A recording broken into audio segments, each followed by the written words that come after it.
क्रिस्त में प्यारे भाइयों और बहनों, आप सबों को जय यीशु। इस संसार की मुक्तिदाता की कृपा एवं शांति आपके और आपके परिवार, आपके समाज के साथ हो।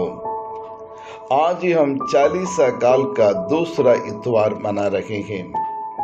आज के सुसमाचार का मूल सारांश है, परिवर्तन मन में होना है या शरीर में होना है। Whether changes should take place in heart or in body.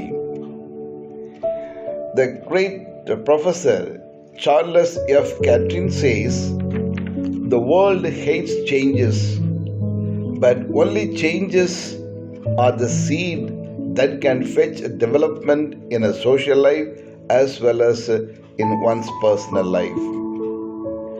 दुनिया में रहने वाले मनुष्य हर चीज में बदलाव लाना नहीं चाहते हैं, लेकिन बदलाव ही मानव जीवन में एवं मानव समुदाय में विकास और उन्नति ला सकता है।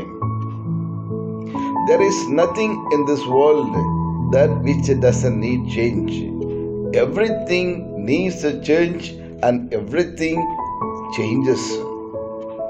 The greatest example, यानी इसकी सच्चा एक उदाहरण है, सबसे बेस्ट उदाहरण पिछले साल और पूरी दुनिया को हिलाने वाली एक छोटा सा वायरस कोविड-19। कोरोना वायरस के कारण पूरे मानव इतिहास में सबसे बड़ा एक खतरनाक, एक भयानक बदलाव आया। ना सिर्फ मानव जीवन में, बल्कि उनकी सोच में, उनके विचार में, उनकी करनी में, उनकी कथनी में, उनके रहन सहन में और उनके समाज में और उनके खान पान में और जीने के तरीके में, परिवार में, समाज में, देश में, पूरे संसार में, क्यों ना कि प्रकृति में भी भयंकर बदलाव आया है। और उसी से मानव को सीखने के लिए बहुत कुछ शिक्षा हमें मिली है, जिसको आज तक हम भूल नहीं सकते हैं। मनुष्य ने कभी सोचा नहीं था ये वायरस आने के कारण कितना बड़ा एक बदलाव, एक परिवर्तन और प्रकृति में, सीजन्स में और मनुष्य के व्यक्तिगत जीवन में आया, बहुत बड़ा असर छोड़ के गया है। आज तक उसको हम अनुभव कर रहे हैं। जी हाँ, क्रिस्त में प्यारे भाइयों और बहनों, आज हर तरफ इंसान 21वीं सदी के बारे में बात करता है। साइंस एंड टेक्नोलॉजी में और हर कम्युनिकेशन में इतना आगे बढ़ चुके हैं। आज सारी दुनिया हमारी मुट्ठी में है। हर चीज को एक जगह बैठकर दुनिया के कोने कोने में घटने वाले हर एक घटना को तुरंत और ताजा लाइफ उसमें मिल जाता है। और आज इस आधुनिक संसार में हर इंसान नई नई चीजों की आविष्कार करना चाहता है। और आधुनिक इंसान अपने ड्रेस में अलग अलग डिजाइन के ड्रेस, अलग अलग मॉडल में एक घर बनाना चाहते हैं। और खान पान में अलग अलग फूड आ गया है, फास्ट फूड, जंक फूड, ना जाने कितने प्रकार के फूड हैं। गाड़ी घोड़ी में और नए आभूषण बनाने में और हर चीज में बदलाव लाना चाहते हैं, मॉडर्न बनना चाहते हैं। और उनके रहन सहन, दवाई दारू, पर्सनालिटी, हर चीज में बदलाव चाहता है। लेकिन और सब में चेंजेस चाहने वाले इंसान एक चीज नहीं बदलना चाहता है, वह है मन परिवर्तन करना नहीं चाहता है। मैं फिर से दोहराता हूं, कोई भी मनुष्य मन परिवर्तन करना नहीं चाहता है, अपनी अहम को बदलना नहीं चाहता है, अपनी घमंड को त्यागना नहीं चाहता है, अपनी सोच को बदलाव लाने के लिए तैयार नहीं रहता है। इसलिए आज के सुसमाचार में ताबोर पर्व पर घटित एक घटना, यानी प्रभु यीशु के रूपांतरण के बारे में हमें बतलाता है।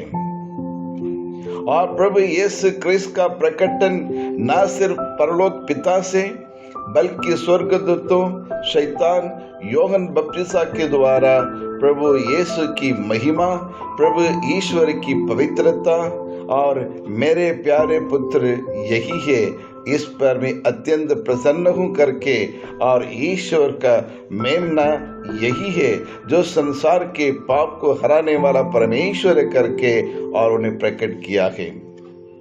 जी हाँ, क्रिस्त में प्यारे भाइयों और बहनों, यदि गौर से ध्यान से आज के सुसमाचार को पढ़ेंगे तो हमें 4 सवालों को जवाब मिलता है। प्रभु यीशु कौन है, वह कहां से आया है, वह किस काम के लिए संसार में आए हैं, और अंत में वह कहां जा रहा है। जी हाँ, क्रिस्त में प्यारे भाइयों और बहनों, इन चारों प्रश्न का उत्तर आज के सुसमाचार में हमें मिलता है।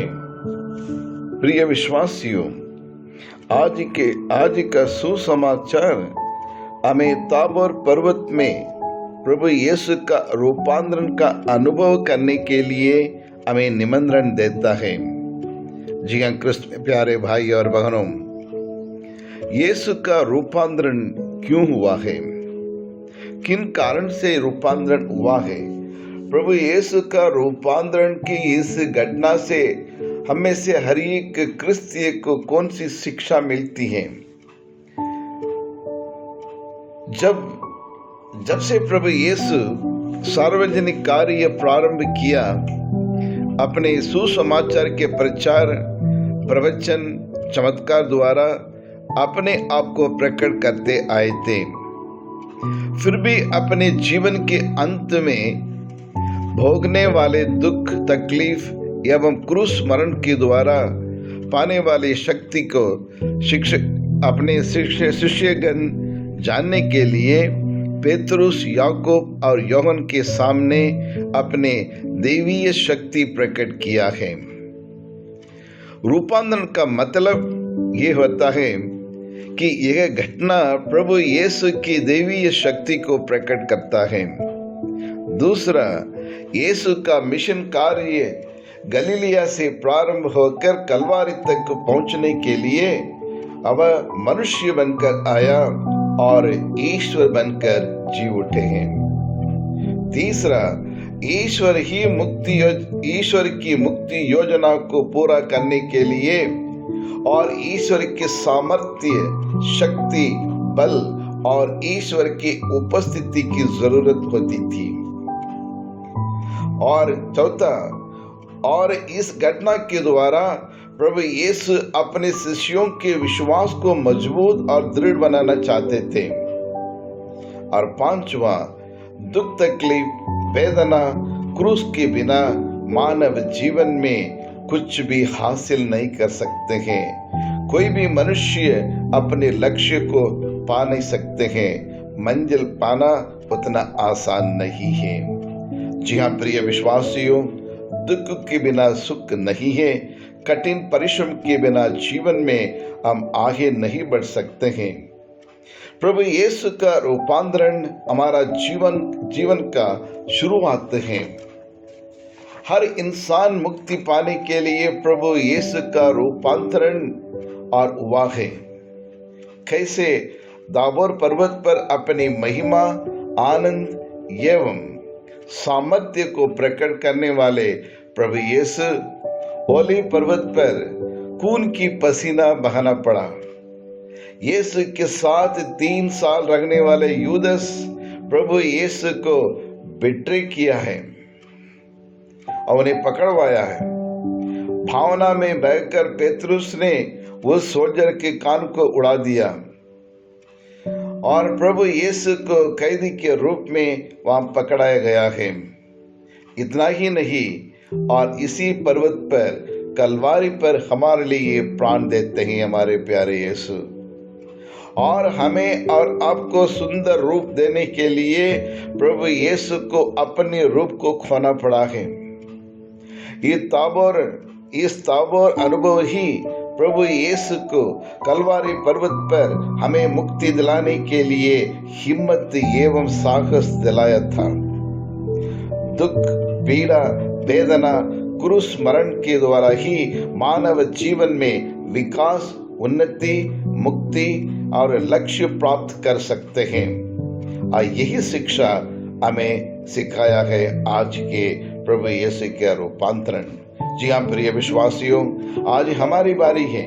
हमारे जीवन में बदलाव लाना जरूरी है। हमारी सोच में, हमारे विचार में, हमारी कथनी और करनी में, रहन सहन में, और ये बदलाव जरूरी है। तभी हम जीवन में उन्नति एवं विकास हम प्राप्त कर सकते हैं। सुखमय, आनंदमय, शांतिमय जीवन जी सकते हैं। दाऊद राजा में मन परिवर्तन आया और 40 साल तक इस्राएल को और शासन किया। मेरी मैगदलिन में बदलाव आया और ईश्वर की क्षमा प्राप्त की। और सकेस में बदलाव आया, उन्हें मुक्ति प्राप्त हुई थी। जी हाँ क्रिस्त में प्यारे भाई और बहनों, क्रूस पर एक छोर में मन परिवर्तन आया, वह स्वर्ग राज्य में जगह पाया। ठीक उसी प्रकार हमारे दैनिक के जीवन में एवं पारिवारिक के जीवन में उन्नति और विकास पाना चाहें, हम में भी परिवर्तन आना बहुत जरूरी है। तो आइए हम प्रभु यीशु से हम प्रार्थना करें। हे पिता परमेश्वर, हम आपको धन्यवाद देते हैं क्योंकि हर दिन हमारी ज़रूरतों एवं आवश्यकताओं का पूरा करने वाला सच्चा परमेश्वर है। प्रभु, तेरे जैसे कोई ईश्वर संसार में नहीं है जो हमारी पुकार को सुनने के लिए हमेशा तत्पर है। जी हाँ क्रिस्त में, जी हाँ प्रभु, हम आपसे आशीष मांगते हैं, आपकी कृपा मांगते हैं प्रभु, क्योंकि और हमारे दुर्बलताओं को, अपराधों को क्षमा करने वाला परमेश्वर तू ही है प्रभु। और तेरी स्तुति हो, तेरी आराधना हो, तेरी महिमा हो, और हमारे सारी बीमारियों को अपने घाव द्वारा चंगा करने के लिए कोटि कोटि हम आपको धन्यवाद देते हैं प्रभु। और हमें अपने सामर्थ्य दे ताकि हम अपनी गलतियों को सुधार सकें, ना सिर्फ दूसरों की गलती को। इस 40 से काल में हमारे दैनिक एवं व्यक्तिगत जीवन में बदलाव ला सकें और दूसरों के लिए एक अच्छा नमूना बन सके। और यही प्रार्थना करते हैं हमारे प्रभु यीशु क्रिस्त के द्वारा, आमीन।